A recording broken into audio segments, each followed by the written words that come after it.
Good morning. Welcome to the Java Cafe, Java fam.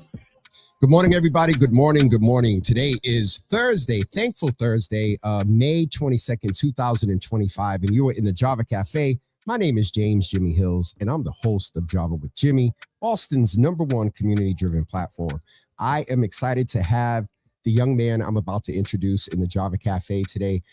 I have known him for, I don't want to force it, but I want to say, what's this, 25? Oh, definitely before 15.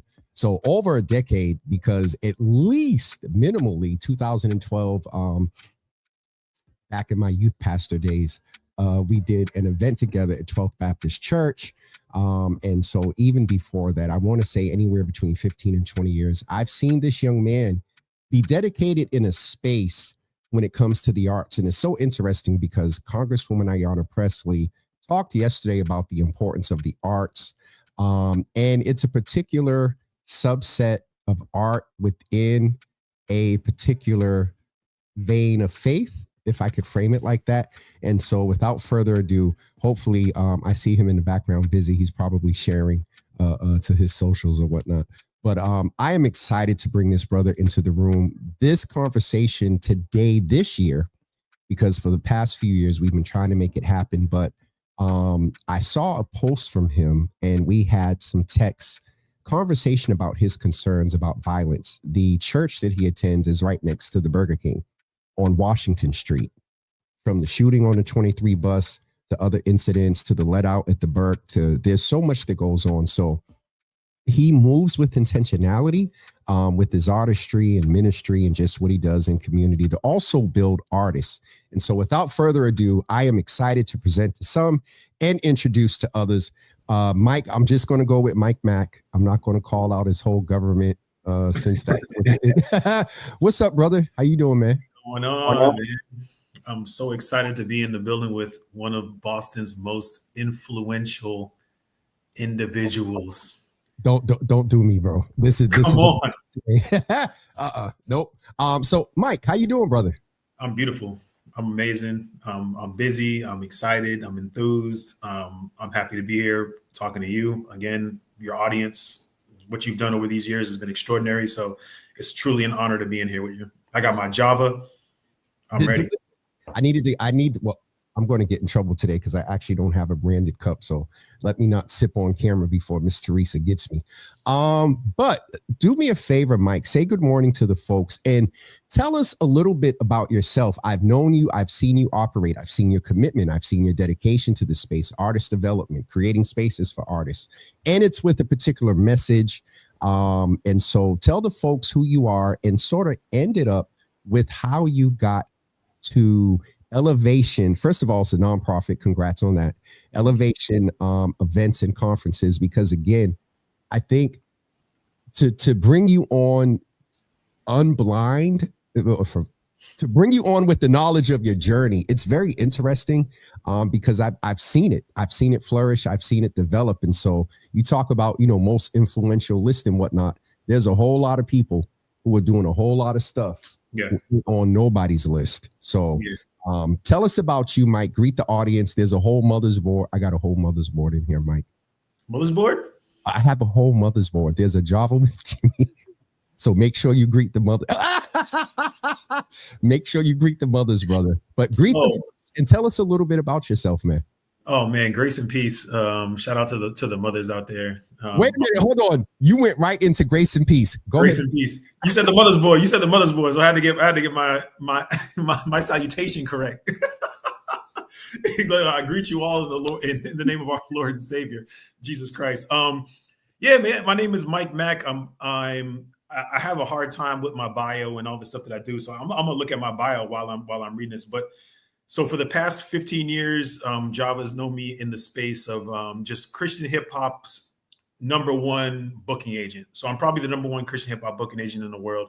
That being because there's just not a lot of us, and there's not any companies that are dedicated solely to that craft. So the reason why I got into that space was I've been saved my whole life. I started going to church by walking to church from my mother's house. I actually moved in with my grandmother because she lived closer to my church so that I could just walk to church. every Sunday. That's how much I just love the church space and love the Lord. And so I started doing that at an early age, teaching Bible study and things of that nature, but I still loved rap music.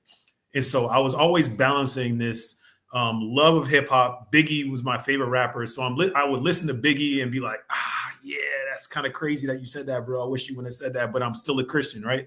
And so it was probably like the age of 20, 21 years old.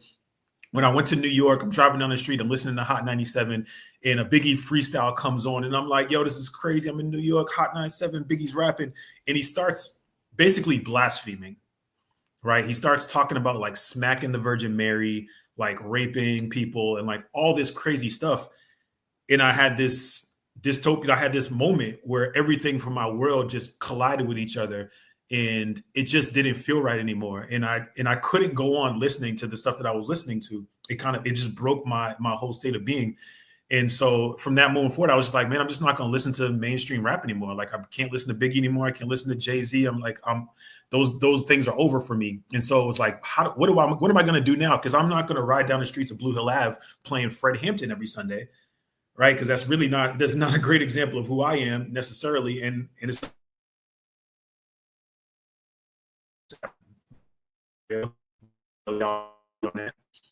but so I started finding Christian hip hop artists, and those started scratching that itch that I had been looking for. And so I started putting on events to bring that information, those audiences, those concerts to Boston.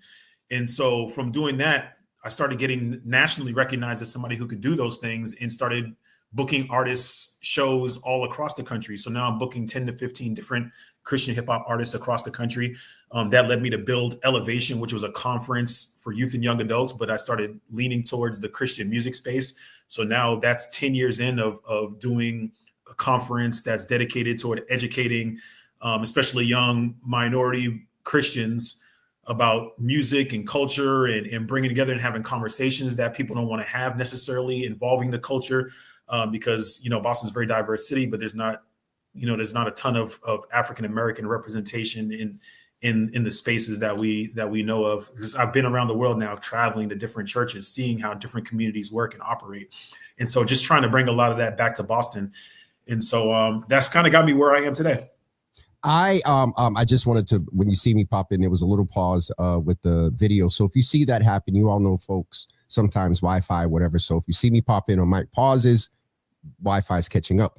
And so there's so much there, Mike, to unpack, especially toward the end, because you mentioned Boston, though it's Christian hip. Well, it's interesting, bro, because back in my day, I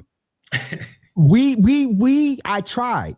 I was in ministry. I was known as Jimmy's the, kind of out there outreach and doing stuff with young people. We had an event at a 12th Baptist. When I was at New Life, we did the Hood but Holy, service. And so it has evolved. The space has evolved. The acceptance in mainstream Christendom has grown for rap music. And so I want to acknowledge that. Let me ask you this: in 2025, with all that's going on in the world, where is Christian rap? Because my mind is going to things like there was the D1 and I don't know if it was Lecrae, but there was some rapper that D1 was kind of generally calling out, and then kind of calling out what you said, that the influence of this culture often is not used for the best messaging. And so where are we in 2025, particularly with Christian rap? Because there can't be presumption. Mike, you know where I'm going. So where are we? What is the status of Christian rap? Christian rap is more successful than it's ever been at this point in the music space. When I first kind of got involved in this space, there were probably 2 or 3 artists that I knew that were making a living doing Christian hip hop. And now we're at the point where I personally know probably 20 different artists that are making a living doing Christian hip hop. And so financially, making it financially viable is always, one of the first major steps in any industry, in any market, to show that there's an ability to make money and to make a living. And then As far as influence, I don't know that Christian hip hop is in the space where it's necessarily influencing culture on a broader scale as it could be. And so D1 is one of those few individuals who is on the mainstream side, sounding an alarm, challenging ideologies and principles in hip hop, which is kind of the foundation of what we have for Christian hip hop. So Christian hip hop fights probably three battles, right? It fights a spiritual battle where it's expected by many to present the gospel right in an efficient way, whereas that's not always the main goal of some of these artists. Some of these artists are here to entertain and to just make music and just make art. And then there are some who want to teach and preach. Christian hip hop also has the responsibility to make secular hip hop accountable for what it says, right? So secular hip hop is saying things in, like I said, like I'm listening to Biggie's talking crazy. We have a responsibility as a community in hip hop or in our community, in the Black community, whatever context, to say, hey, that's actually quite ridiculous what you just said.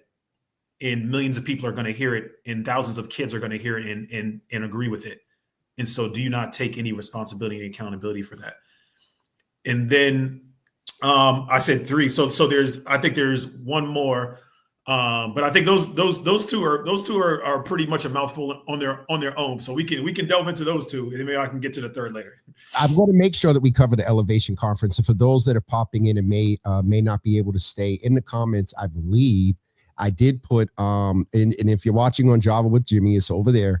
And also if you're watching on James W. Hills, it's over there as well. And so if you have to pop out, there's information about the conference. We're going to talk about that in a few minutes, but you all are seeing in real time why this young man is the number one gospel Christian rap booking companies of the, I almost said artist. Mike, okay, so I'm learning a little bit more about you today. I'm the number one Christian hip hop booking agent in the world. Again, this is mostly by default because no one else has been able to figure out how to do what I do and make money from it and make it worth their while. The other thing is, again, we know what it's like to be in ministry, right? So imagine being in ministry and being in industry. These are the two worst trees to be involved in, right? As far as your like your social emotional well-being, right? It is very to me, being a pastor is one of the hardest things that you could ever do. I think it's one of the hardest things. Yes, lean on the Lord. Yes, trust God. He will fight all your battles. But we see pastors die at 60, 70 all the time, right? We see this. We see them struggle with their health and their wealth. And then to be in the music industry, you could be Diddy bopped at any moment. And so these are two industries that we're combining and having to put people in to navigate. And I tell rappers all the time, I could never be a Christian rapper. I want to talk trash too much. But wait, hold on. Say what you said again about the trees. I said that to be in ministry and to be in the music industry are to be in two of the most challenging trees possible, right? To be in the pastoral is a heavy call. Yep. To be in ministry is a heavy call. Let's go a little bit. Do you consider, because you talk about accountability, do you consider generally rap artists in the seat of a pastor? Because you quickly equated to ministry and industry, accountability, responsibility, messaging. Yep. Are they in sort of some level of pastoral Yes, role? they are. Why? How so? My camera got mad at me and went out for a second. It's you good. I told folks we gonna be good. So I'll give you an example of 100% what I mean. So Jay-Z, this audience is skewing more towards our age, right? So Jay-Z dropped a project. I think it was the Black Album, right, where he was supposed to be his final album. He said, and he went to Madison Square Garden, and he's the first rapper to ever sell out Madison Square Garden. 99% fact check me. First rapper to sell out Madison Square Garden. Jay-Z goes on stage. He has congregated this huge audience, right? And then all of these other rappers, every rapper who's anybody, you'll see from the documentary is backstage and taking part in this monumental moment to be a part of what Jay-Z is calling his coup de grace, right? His finale. And so they're all there. They're all paying homage to Jay-Z as the greatest rapper alive at this moment. Jay-Z goes on stage, raps, kills it, you know what I mean? Performance is immaculate. And then there's one point where he's like, yo, he starts calling himself Jehovah. right? This was another breaking point for me in rap. He calls himself Jehovah, right? Casual. Everybody's like, no, it's not that serious. He just means like God of rap, blah, blah, blah. That's cool if you feel that way. He gets on stage and starts chanting Hova. And what the audience does, and I'll pan on my camera, even though my background is disgusting. He goes on stage and he starts waving. He starts going like this, Hova, Hova. And everyone in the audience joins in with him. And they too look at him in worship, in adoration, in praise, and say, Hova, Hova. They have church. Almost every concert that you go to, and I don't want to ruin anybody's life in their concert going, but when you're at a concert and someone says, I hate these people and I'll kill anybody, and you're in the audience like, yes, yeah, yeah, that's church. Let me ask you a question, not necessarily my thought, but because I've been in this space and I know and have a lot of intersections, what do you say to someone that's listening and saying, Mike, you being too deep? That's churchy. You know, what that's because I know my audience, I know rewatch and after watch. I want you to have the ability or the time to be able to address that, because there's clinical data of influence of music. There's you know, so there's nothing more influential than, I mean, music is one of the most influential things. I mean, I take it so seriously, and like for the Elevation Conference and what we do, to digress a little bit, I started last year an artist development program that is really an artist discipleship program. So we're taking 10 artists every year and we're flying them to Boston for free and doing artist development and discipleship with them for a week. And so someone asked me, what's the most powerful thing that you could do in the music industry if you had no limitation on your money? I said, I would do what Jesus did. I would take a small amount of people and I would walk with them and talk with them and break bread and teach them. And so that is what we're doing. We're doing what we feel like is what Jesus would do discipleship wise in the music industry. And so I have 10 people that are coming in. And so we're going over the importance, the power, the influence of music in the standard. And one of the things, and I'll give away, and I hate to spoil some of the stuff that I say like off camera, because I don't, I'm not on camera a lot, sharing a lot of my stuff. So I'm giving you a lot that I don't really give.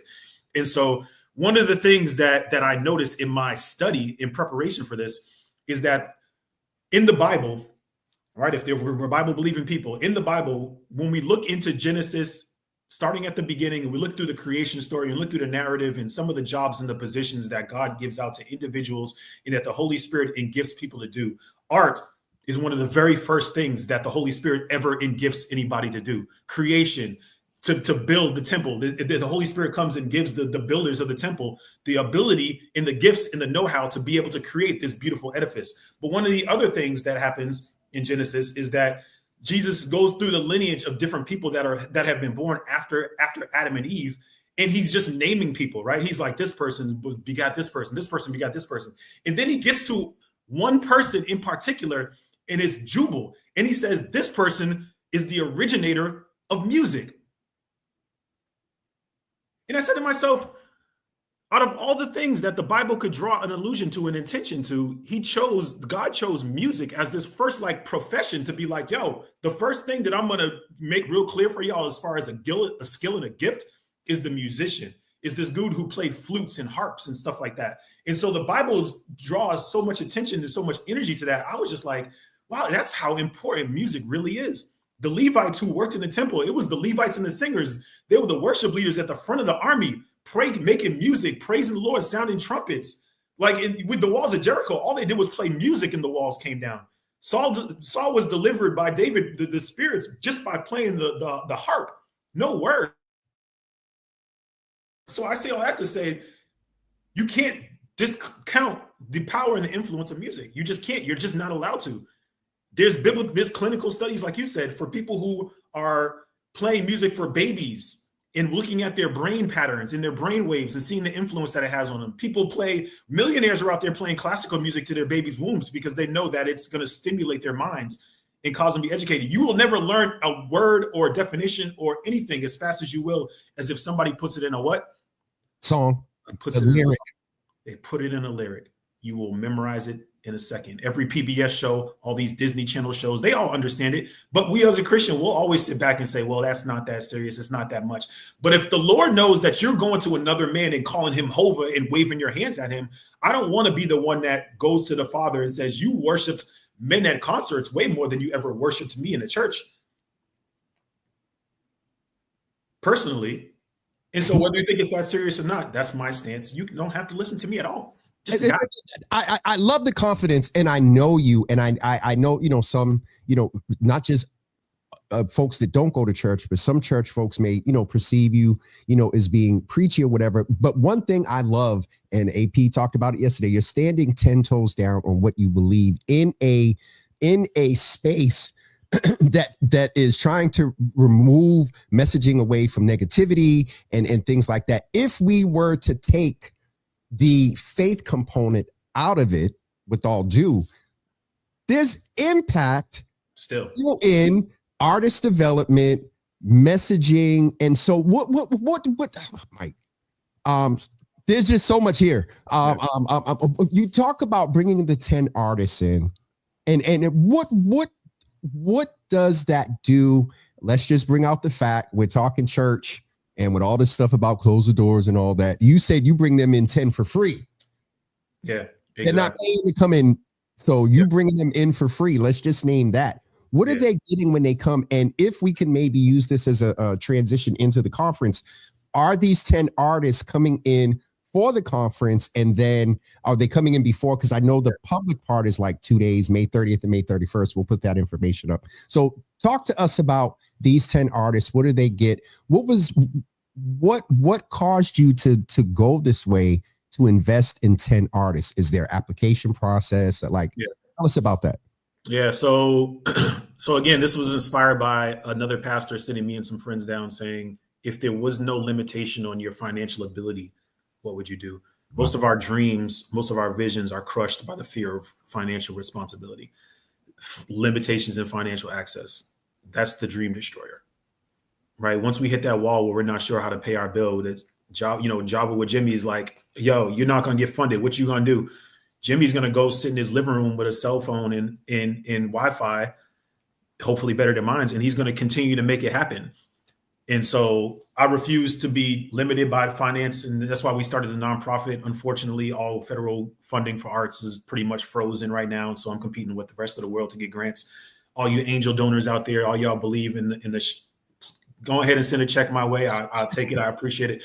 But so what we do for the artists who come, we did like a nationwide search, basically. All artists who want to apply. The first year that we did it, we really didn't even have a structure or framework for it. So we just said, hey, look, I'm who I am. Everybody in the industry vouches for me, right? Almost any artist from Lecrae to D1 to anybody that you ask, they're going to give a good report about Mike Mack, right? And so Mike Mack is doing a call like, yo, I want to fly 10 of y'all to Boston, and all I want to do is teach and train you. Do you trust me enough to come out? Sure. If you do, sign up for this. There's a small registration fee. We charge for you to apply, so you have some skin in the game, so you have some reason. That part, because come on, because sometimes, what does Darren Howell say? Sometimes the ignorance of people when things are free.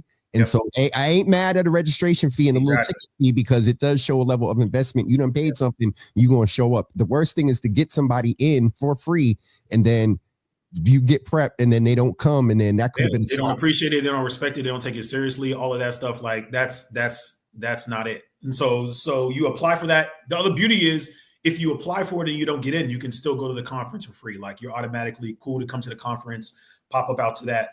And so the first year, I think we had like 40, 50 registrations. Similarly, this year, 50, 60 registrations, people coming in, applying to be in the project. From that, I sent out those applicants to all my different friends in the industry, say, hey, check these people out. What do you think? I send 10 to one guy. Pick somebody out of these 10. Send 10 to another guy, label owners, artists, etc. And so we ended up with the 10 that we got. They flew to Boston, again, not really knowing what to expect. And so for that Monday through Thursday, all just us, my staff, and those students. And then I bring in speakers,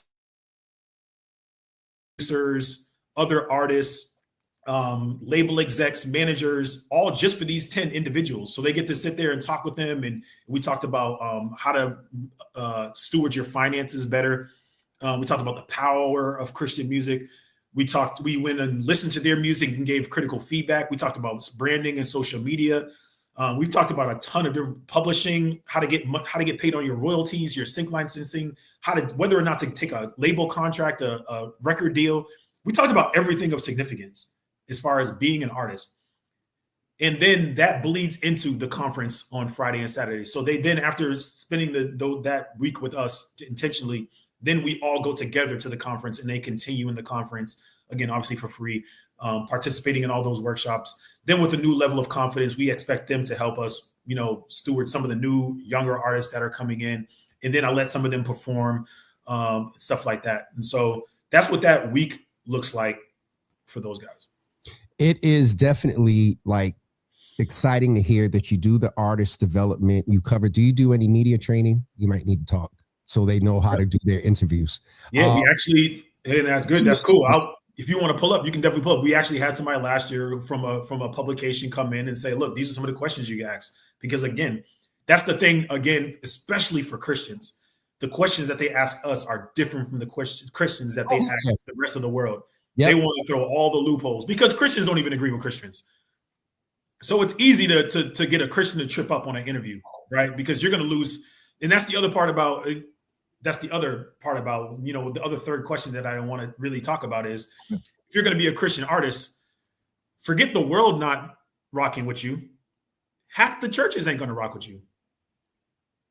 Right? So if you come up here and you're a little too Pentecostal, now you done lost the whole Baptist church. They don't want to listen to your music. Well, you're a little too stringent in your teaching and your authority. Now the Pentecostal churches or the non-denominational churches, they don't want to rock with you. And so it's to be a Christian artist is a subgenre of a subgenre in a small fishbowl. That's why when I say I'm the number one Christian hip hop booking agent in the world, it's like, bro, that's not even a flex. That's like No, listen. Let me allow to give you a little bit of flowers and cause you to be reminded that, foundational times and whatnot, that is important. And so, the thing of being, what is it, a big fish in a little pond and all that, that's fine. And well, I get the notion of that. But as I said, for me, listening to you, all I hear is impact.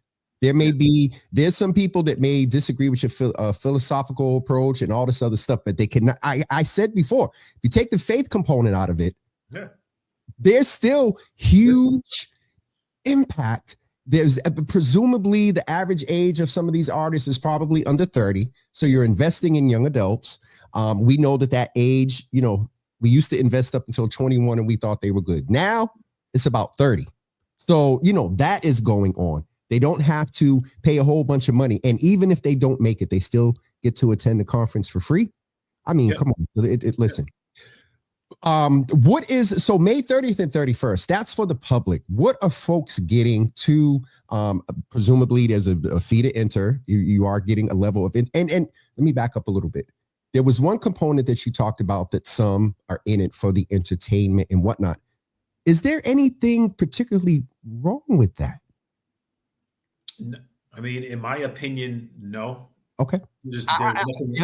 Yeah. To me, I certainly, and this is the thing that's very interesting. People who will combat Christian hip hop like party music. Let's take party music for example. Somebody says, "Hey, this song isn't glorifying God. This song is all about going to a party and having a good time." What was Jesus' very first miracle, and where did it take place?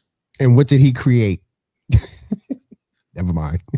His very first miracle took place at a party. Mm-hmm. So Jesus was at the function. And he said, he said, it wasn't my plan to reveal my majesty at the function, but mom's asked me to do it. So we're going to go ahead and turn up. But he was at the party. Right? Yeah.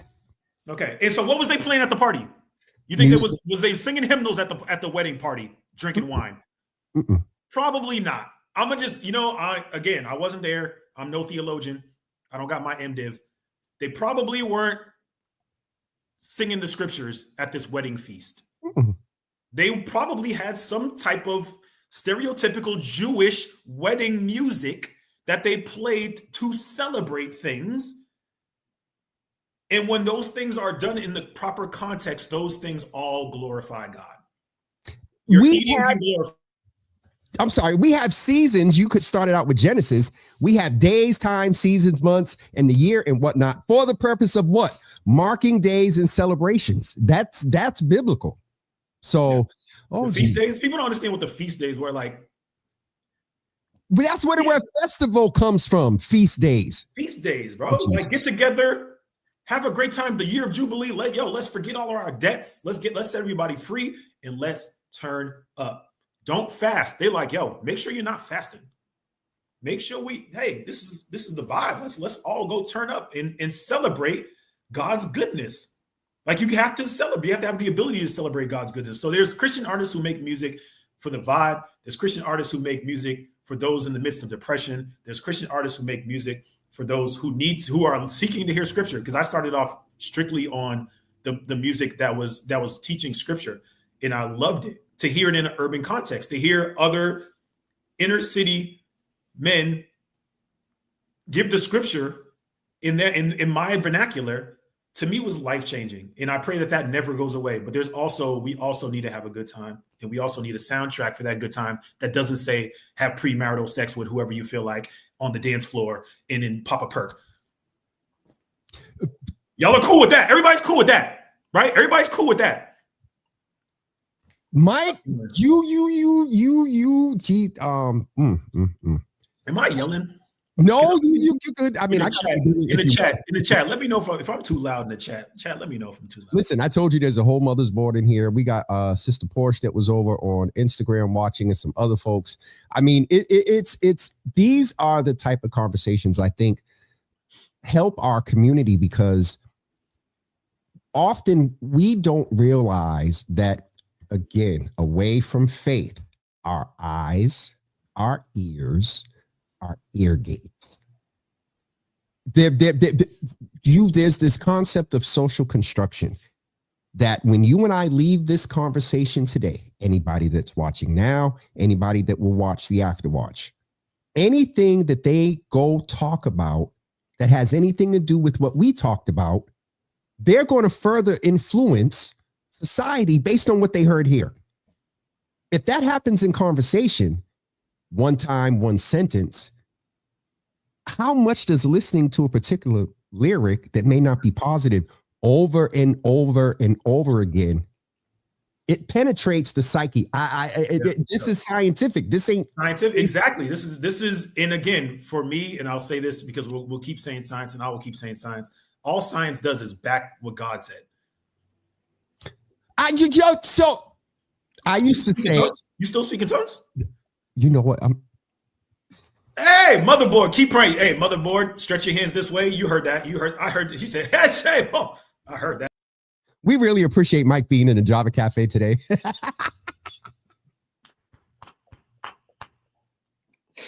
Yo, hip hop, Christian. I'm gonna say this. I'm gonna drop a hot take. Christian hip hop is the most underutilized resource in the Black community and in the church. Go deeper. Come on.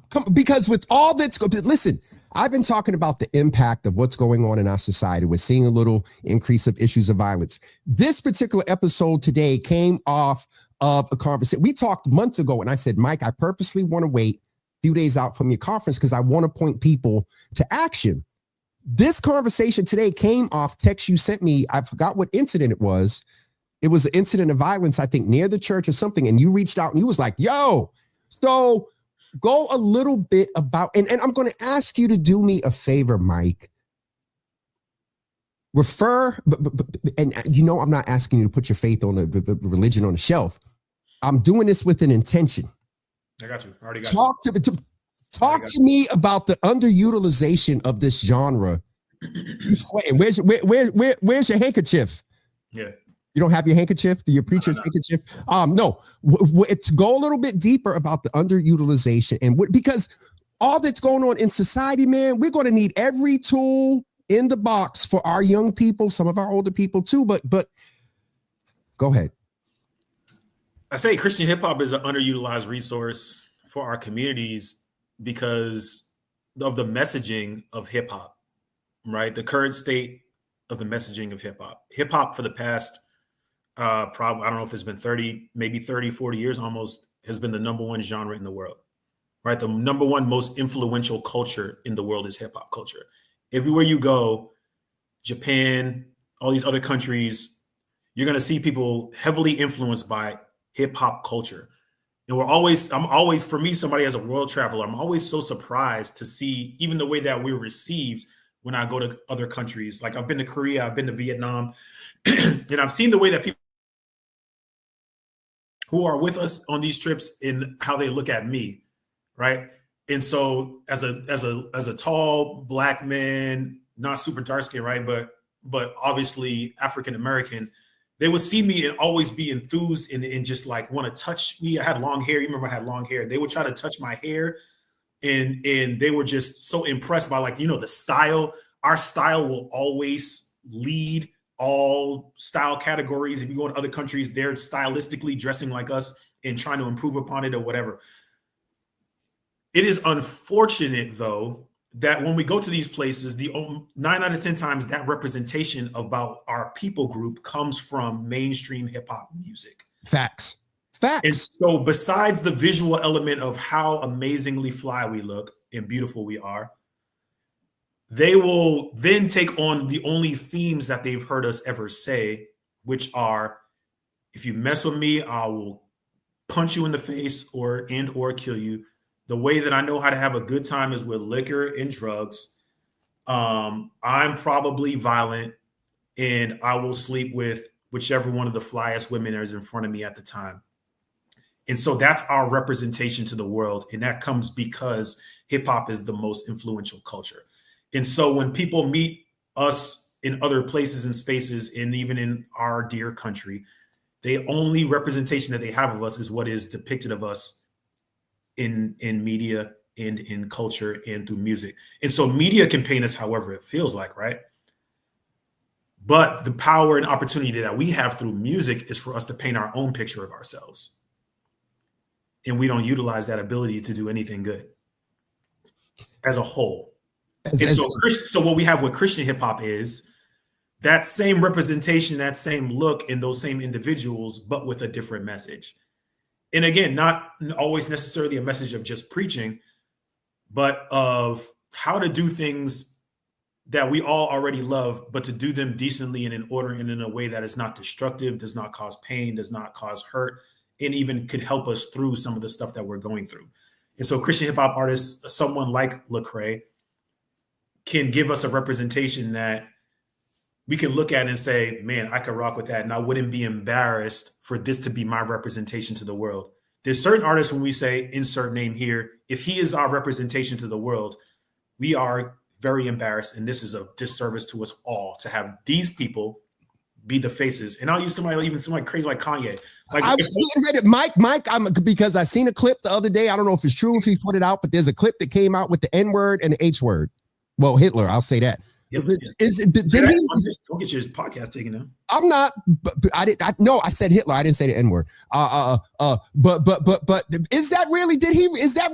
Is that a production of his? And then let's talk about that, because it's an extreme. It's an extreme. If you were to give Kanye a genre off cuff, it's hip hop. And bruh. Yep. And just think about the fact that he could be the representation of African American culture to parts of the world where they look at it and they say, this is just how Black people act. This is how these rappers act. Jesus.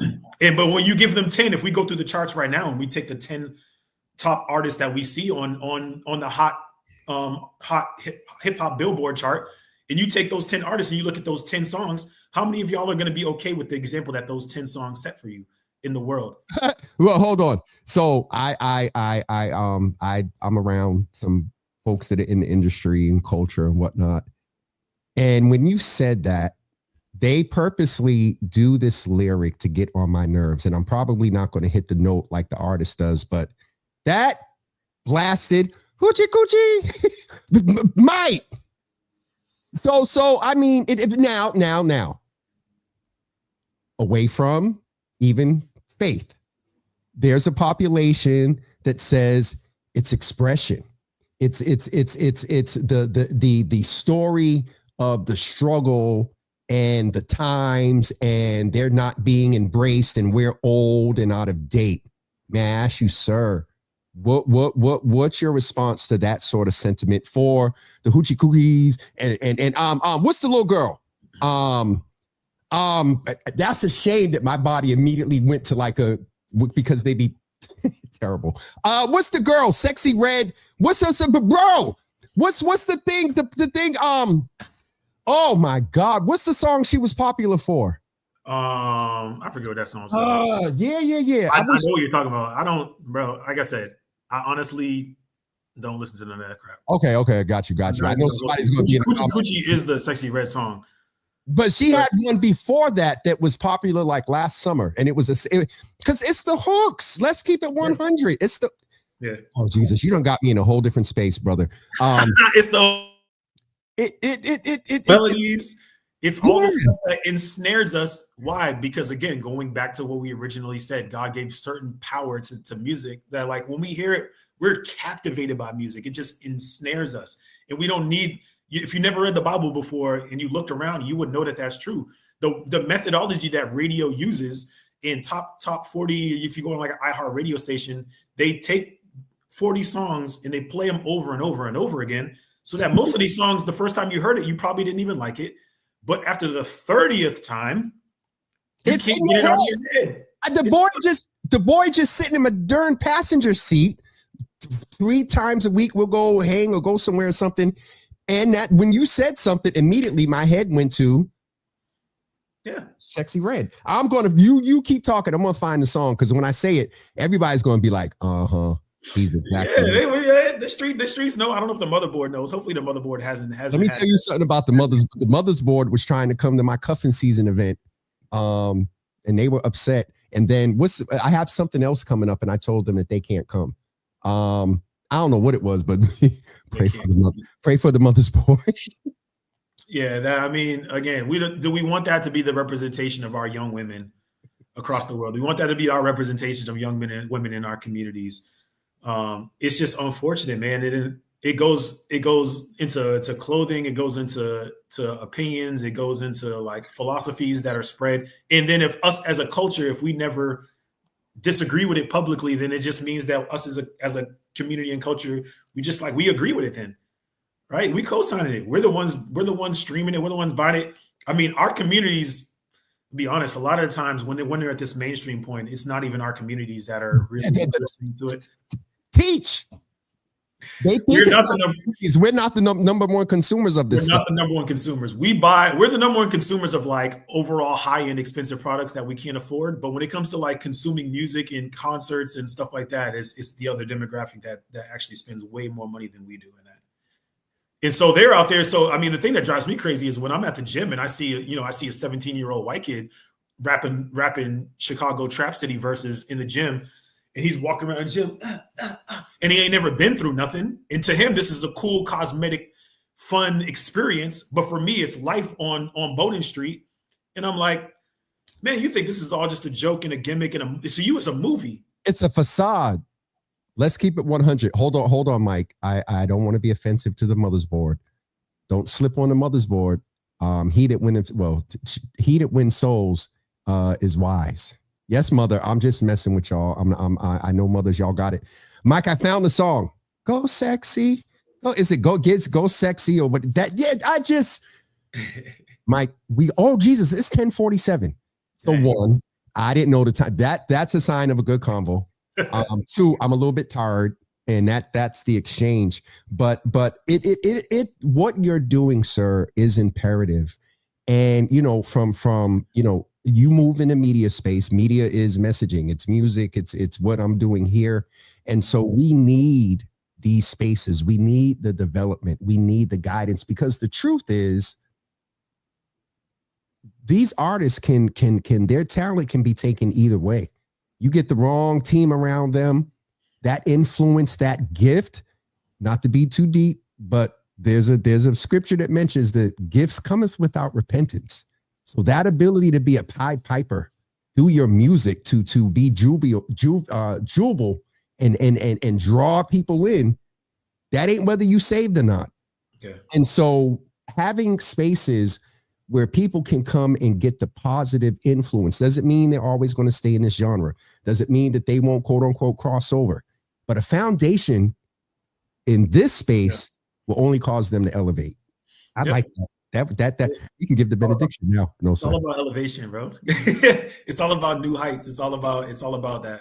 And so tell folks what they're going to get. The public coming in on the 30th and 31st. We can't let you go without talking about that. What is the experience of coming on the 30th and the 31st for the general public?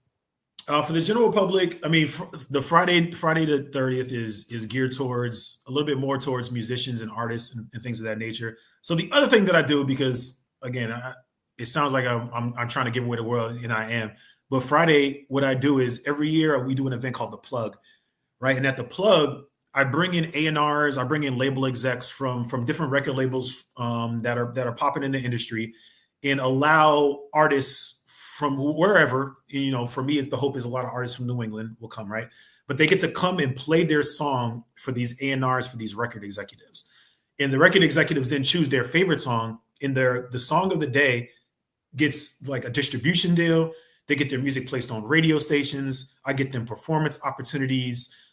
We production. We've given away beats, consultations. We call it The Plug.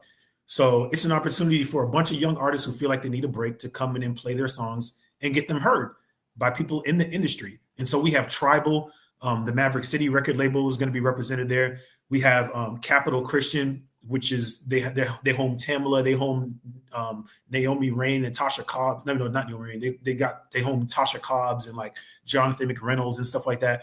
And so the same label execs that work for those labels, they will be in Boston, they will be here, and all they want to do is hear people's music.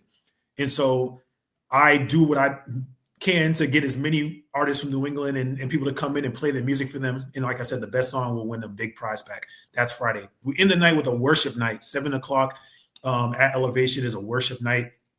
Every year, it's an extraordinary experience. We have different local artists that'll come in and they'll sing and they'll worship. I bring in a young man named Justone every year. Jalen, who you know from, he's at Impact right now. He was at Holy Tab.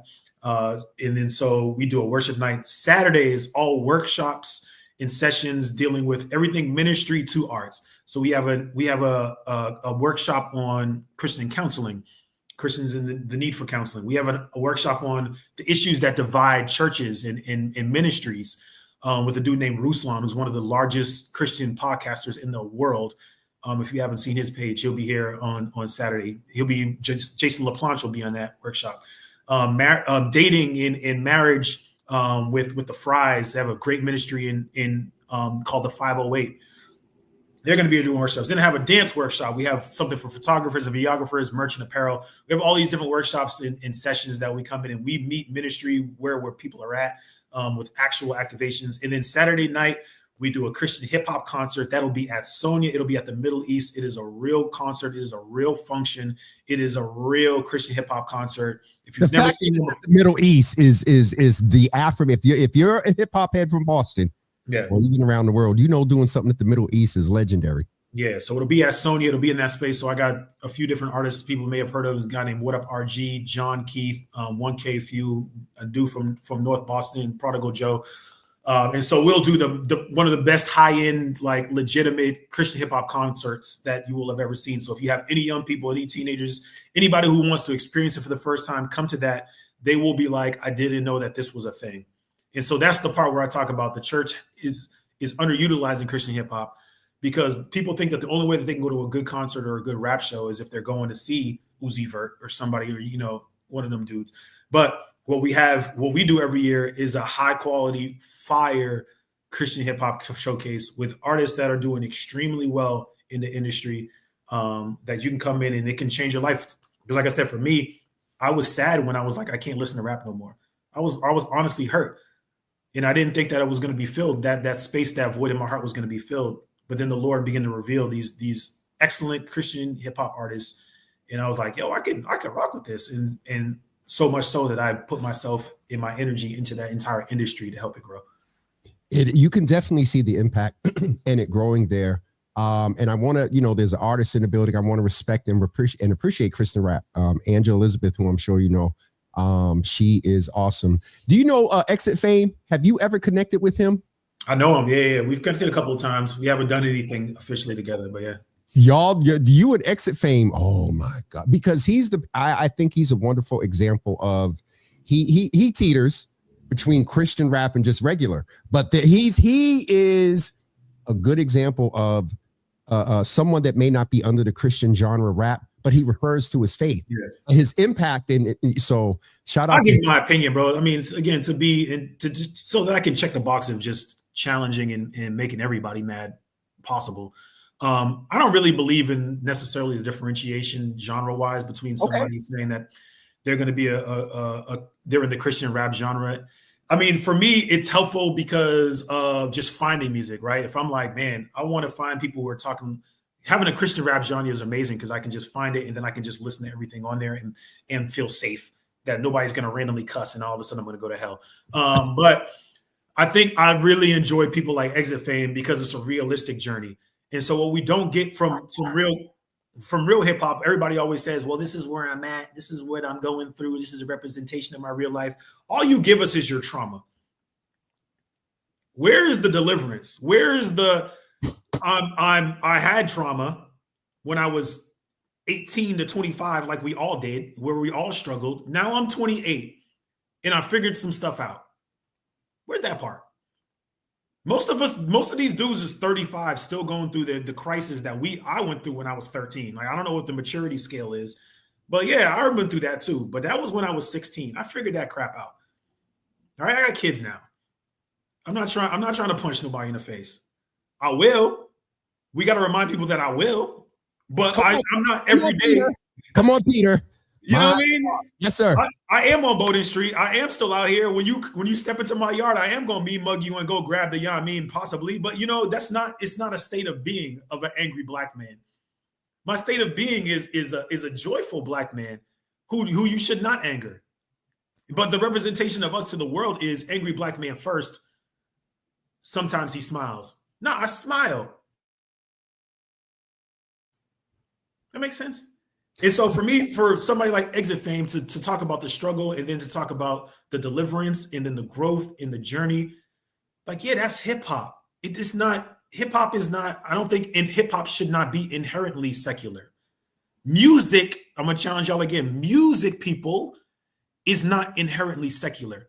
Music is inherently gospel, inherently Christian, inherently God's. And then we make it sinful. We make it secular. So music should be music, and then we should have a genre for crack music, drug music, party music. We shouldn't have a genre for Christian rap. No, Christianity is God's creation. We're all part of that. We should have a separate genre for that crap y'all shouldn't be actually listening to because you're 50 in the club and you're supposed to be at home anyway, listen to a 25-year-old rap about girls. Sit your behind down. The real music is God's created music. The separate genre should be drug rap. That should be the genre. It should be drug rap. It should be sex rap. It should be way too old to be talking about this stuff that I'm still talking about rap. Those should be the other genres. And then Christian hip hop should just be just hip hop. Exit Fame does hip hop. And occasionally maybe he gets angry and does some other stuff. Let's flip our thinking, church. Sharon, I hear you. Sharon, you yelling with me? I need y'all all. Sharon Cornelius, that's one of the mothers, and she's in here. Yeah, my mother is in here. Amen. And then look. I enjoy Christian rap.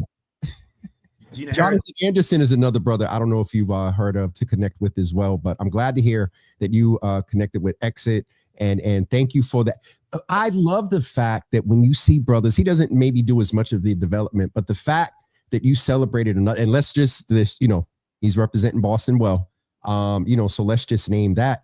But he's an example, There's some artists that he's around that, based on some of the things you said, that may spit some of that.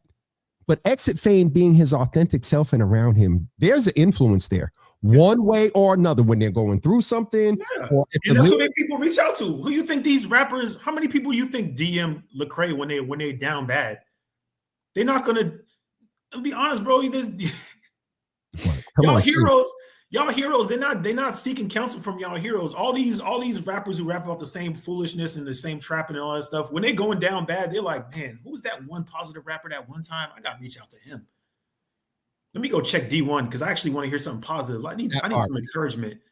Lecrae, I need some encouragement. But there's only so few that have broken into those spaces and have stood 10 toes down and been authentic that those people can reach back to and say, man, I can actually talk to this guy. He's legit. And I can go see Exit for encouragement. Let me ask you something. Last question. You talk about breaking into spaces and you said that guy. Mike, what is the status of women in rap? In period, this genre, whatever. What is the percentage of women you work with? How are they doing? Is it the same imbalance for women that it is in industry? Chris, again, just for a minute. Again, bro, when we talk about the trees, it's so hard for women in the Christian space, period. Yep. Who are name all the great, well-known female preachers and then name all the guys. There's always going to be all these guys, bro. All these guys. And the guys are always the ones going through scandals. The women ain't never going through no scandals. The guys are always struggling through, falling off and struggling with everything. And the women over here, stalwarts, right? But there's still only like, we know Jakes, we know Priscilla Shire, we know Jackie Hill Perry, like, and then it's like, there's like Manushka, I think is in another church. But then it's like, I don't really know too many other ones because they get so oppressed.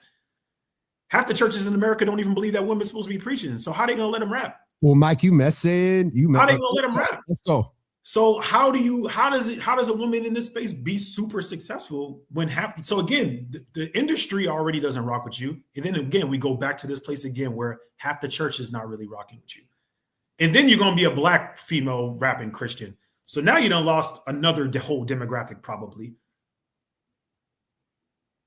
So now we're dealing with the racial restrictions. We're dealing with the ministry restrictions. And then the industry just wants to pimp you out. The industry wants to pimp out the women. That's it, bro. The same way they want to pimp out the men quietly, we're finding out that the men have been getting pimped out all these years. We didn't realize that until Diddy came out and exposed that the men have been getting pimped all these years. Well, Mike, we about to go after dark, Jesus. We You got the wrong one on today, bro. Don't ask no questions you don't want answers to out here. Listen. No, we need to bring you back because there's just so much to unpack here. The main foundation was in all that you're doing, there is an impact on violence prevention. There is an impact on domestic violence. There is an impact on mental health. There is an impact on messaging and more artists that are practicing again, past few minutes. And protecting our women. And come on. And so oh God. You think hip hop is a genre as a whole, if we look at it, we feel like they're doing right by our women. Yeah. No. What? No. No. That's it. And especially as you just referred to, a lot of the things that are being brought to light now by one central person. First of all, Mike, get off because I need to bring you back at about 8 Please in the chat. Can you write one of my favorite female Christian hip hop artists, Anike, Anike.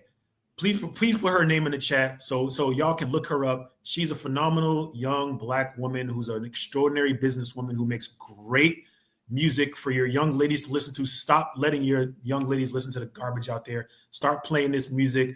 Anike, yes, find her on YouTube. Play that music. Look at her visuals. Tell me they're not great quality. Tell me that everything you hear from her is not extremely high quality. The reason why she's not blown up in the world and stuff like that is, again, the trees are very challenging to navigate. The trees are very challenging to climb. It's very hard to get to elevation. Well, the other piece is too, she's a dark-skinned sister. Let's just name that in the industry. Two light-skinned, high yellow brothers up here. Let's keep it 100. That exactly. the sisters who have more melanin, beautiful in it. So that's a whole nother sub. It's a whole nother level. Level. Get off. I love you, bro. I appreciate you. I respect you. Timing is everything. I think it was so important that we had this conversation. Lawrence was in here cutting up. He said something a few minutes ago. I forgot exactly what he said. Play the blowhorn. Yeah. He won one of those. Hey, Elevation Boston, May 30th and 31st, elevationboston.com. Go in there, buy 50 tickets just for the heck of it, just to support this ministry. As you can see, I'm a little bit radical. Maybe if I was a little bit less, I'd probably get more people to come. But any support that we want to get, we talking crazy all week. I'm not talking crazy. I actually believe these things. Mike Mac on Instagram, Mike Space Mac. I love y'all, man. And let the church say, amen. Hey, and Mother's Board, we had Jimmy speaking in tongues today. Y'all got to make sure he brings me back. Wait, I thought you was about. Nope. Yeah, you put the big camera back on me too. Blew it. Bro, I appreciate you so much, man. I love you. Give the wife my best. I also want to give you a moment, Mike, because you are at HTC, and the past day or so, I have seen posts about one of the founding members. And I know that some HTC members will go and watch and support you and whatnot. So I want to give you a moment. Brother Jarrell and others, his grandmother, are being impacted. So if you just want to take a moment and shout out the family and support them at HTC. The Agnew family, man. Sorry for your loss. Mother Agnew was an amazing, beautiful, sweet person. And you can tell because all her kids, they're all amazing, sweet people. And so that is the treasure that we all leave behind. That's the legacy that we all leave behind. And I mean, at the end of the day, people, let's just remember when you pass away, you want people saying good things about you. You want people missing you. You want people lamenting you being gone. Don't live a life that when you pass away, people don't feel that sad.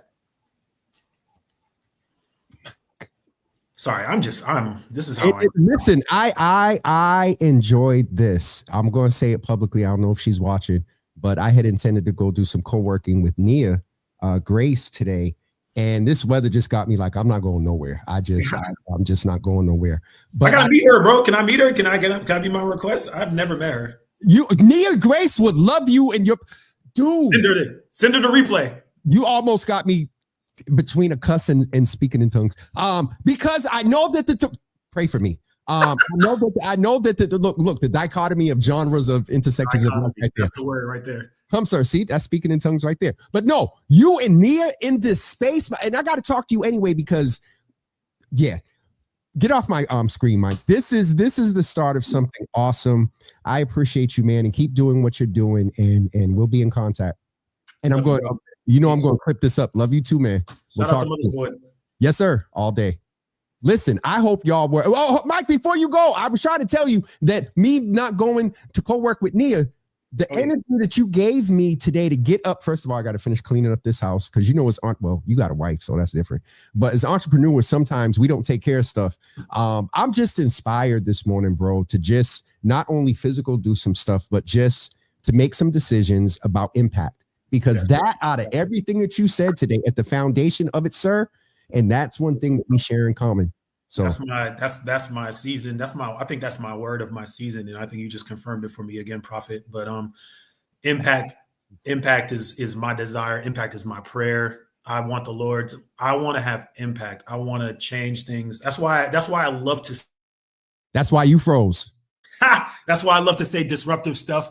Because I want to have impact. I want to challenge your thinking. I want to challenge ideologies. I want to challenge principles. I don't mind. I don't mind. I love when people get ruffled up and uncomfortable because that means impact. When everybody comes in and just say stuff and you just agree with every single thing, it's not, that's cool. But I want to challenge you in some form or fashion. And impact is what I'm praying the Lord. I want to have impact more than everything. People don't even know who I am. People don't know that I have a thriving Boston small business. People don't know that I'm one of the most influential people in the. You ain't on nobody's list in no magazine, but you have it, bro. That's the thing. I need people to. All this is wonderful, but if you're not having any, Mike, get off my screen. I love you, bro. We'll talk. All right, folks. I hope you were inspired and encouraged from Mike today, because I certainly was. I'm somewhere between a cuss and a tongue, because all right, today is Thursday, my Friday, so we're going to get ready to go. We will see you on. No, we're not going to see you on Monday. Monday's a holiday, and I'm taking a day off. And so. Yeah, we'll see you on Tuesday of next week at 10 a.m. I'm tired. That means that the Mike, that brother, elevate. I mean, we need this energy. As much positive, elevating energy that we can bring into spaces like this one or whatever. That bill passed yesterday. That tax bill for 47. But we're going to make sure we stay on this wonderful note of elevation as we get ready to go. I need everybody to have a great, safe weekend. I told somebody yesterday that people that move in the violence prevention space are not mad at the weather going into this weekend. I'm just going to keep it 100. We're not. So, but we're going to change the narrative, even if the weather was hot and whatnot. This is going to be one of the safest summers, weekends, years, most financially prosperous for all of us, despite everything that's going on. We're going to be as healthy as we can. So that's what I declare for your Memorial Day. We're remembering those that have sacrificed their lives for this country. Even the ones in this present time, Black folks and women and gay people who have contributed to the military, who have sacrificed their life and have served and being I said I was going to end on a positive note. Have a great weekend and a great Memorial Day, everybody. And remember to stay elevated. I'm going to leave y'all with this. It's an old school song. I don't know if I'm going to sing it or say it.